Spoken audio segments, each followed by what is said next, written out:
Welcome to Big Blue's Exploration, and welcome to another video speaking about a flight review this time with Japanese Airlines from Tokyo to London. The day started off at the Villa Fontaine Grand, which is part of Haneda Tokyo Airport. After getting off a flight from Jakarta via Kuala Lumpur, I stayed 2 nights there as I had to leave early to make my flight to London. The hotel was nice. A little bit disappointing that the onsen was extra, even though the website wasn't explicitly when I did book it online for that, which was a shame. The rooms were pretty good, a bit of typical Japanese international hotel, quite small but functional, lots of little bits and pieces from extra heaters, and just how it was well appointed. Great view. At some of the pictures in the video you'll see I actually had a view of the runway and a number of aircraft positions from my room, so that was a great view to have this the night before and the day before as well, so I could take some pictures of that. I ended up getting up at about 4:45 on the day of departure, just because I was wanting to get some sleep later and I knew that if I had full sleep that wasn't going to happen.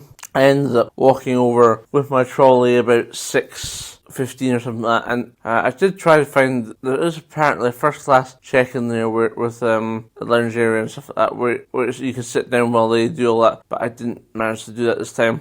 I did get through quite quickly. There was a few bits of paperwork to do with some bags. They were checking a lounge and stuff like that, because for some reason, because it was booked through Iberia, they were checking Iberia's site, even though I'm like, well, I'm pretty sure it was gold. So eventually, they just ignored it and went through with the bags, which was fine. So I got through security and through immigration within about 10 minutes. So really quite quick, even though I had to wait 5 minutes to actually get my bags to the scanner. So it was really quite quick. I made my way through, had a walk down to the business lounge because I saw something, even though the lady said otherwise, but for what it turns out that Sakura is just the name of the lounge. It's not actually first class lounge. So the first class lounge is just called First, and Sakura is for the international sort of business lounges. So I know that for next time. You go into lounge and enter on the right hand side. You go through and you find a couple of sections. First smaller section then opens up into a big open plan with lots of seating, a sushi station on your right hand side and other meal preparation, and then right down to the bottom you have like a library office style room with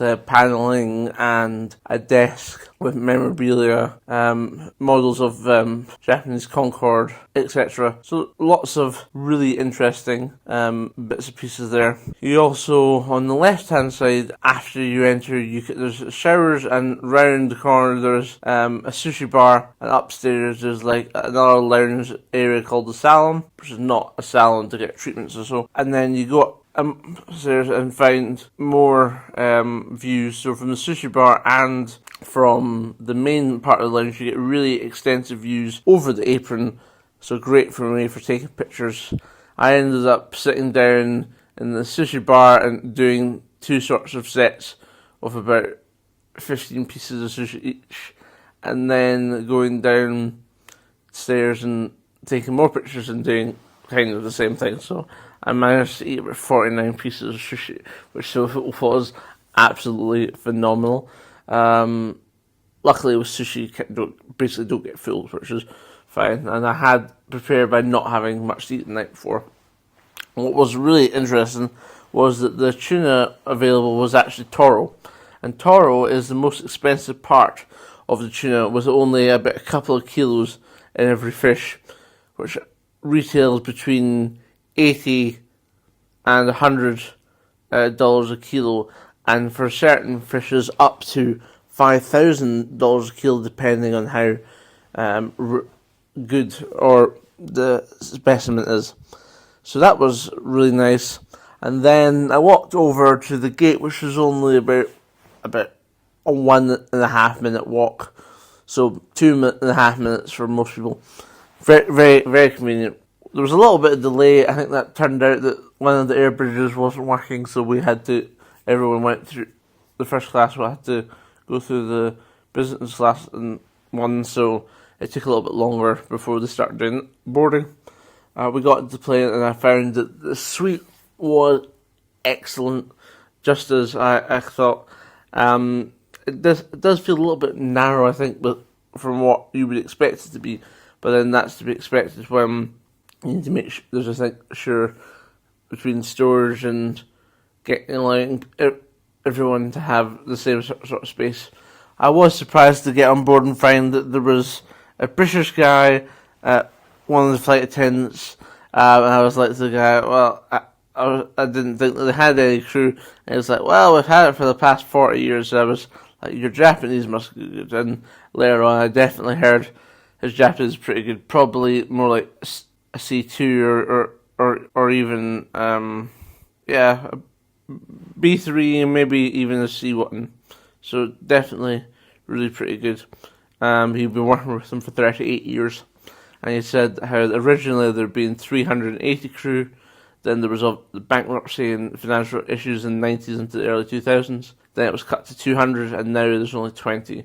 But for him and anyone else based in London, there is they have lifetime grandfathered in contracts, whereas everyone else, cabin crew, only have 5 years. So 1 5-year term, and that's them. And so that's why I think with Japanese Airlines that the crew always look so youthful, or because they only had taken for 5 years and they've not had tons of time to get tired from flying for multiple years, or they just take them through different airlines. So that's really interesting. The food service in Japan was impeccable, as I had expected. I did opt to go for the Japanese menu, but a highlight of the menu, which there are pictures on the video, but extensive beverage selection as one would expect, then followed by it written in Japanese, especially what you'd expect.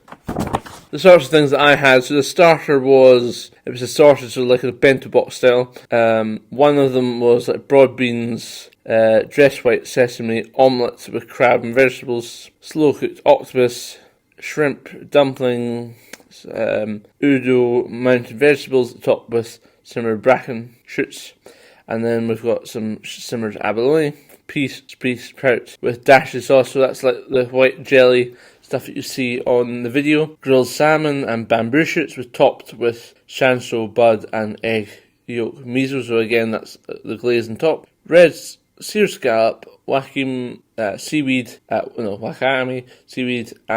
and tomato with a vinegar dashi gil, which again is more like a jelly on top, and then Japanese chicken with potato puree with thickened soy sauce. Then it was like a deep fried Mibaru rockfish with grated ginger and asparagus and Ren special curry sauce, as well as wagyu simmered beef in dashi broth with soy sauce, butterbrew, stem and deep fried tofu as part of the main course. And then you could there was with it miso soup, the traditional wrapped rice, and then pickles and stuff like that, which I didn't really touch. And they had matcha for azuki bean paste in soft mochis, which I didn't have because I'm not really a fan, so I opted for some ice cream instead. And then for the international menu, you had spring bean salad, sea bream and Japanese spiny lobster. Main dish was beef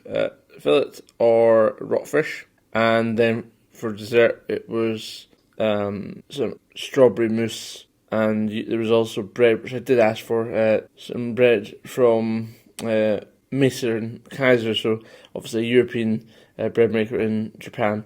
So that was really good.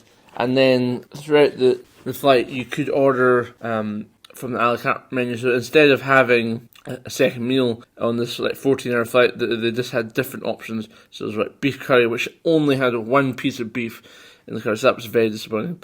I'm going to take that up with them on that. Obviously ice cream, vanilla or custard pudding flavour. There was some fruit available, as well as again a Japanese sort of main dish and rice and side dishes, etc. But overall, the food was really, really good and definitely worth going on JAL and business to experience that excellent flight. I did manage to sleep for about 3.5 hours over a couple of attempts at The mattress topper was very comfortable, one of the best I've had in the sky, and overall I would say the service was simple, attentive, and quiet. So if you needed them, they would be there. Otherwise, you wouldn't have known that there was many crew there. What I did also find quite interesting is that they had 2 or 3 meetings during the flight where they would all meet together to discuss issues. So that's the first time I've seen them being so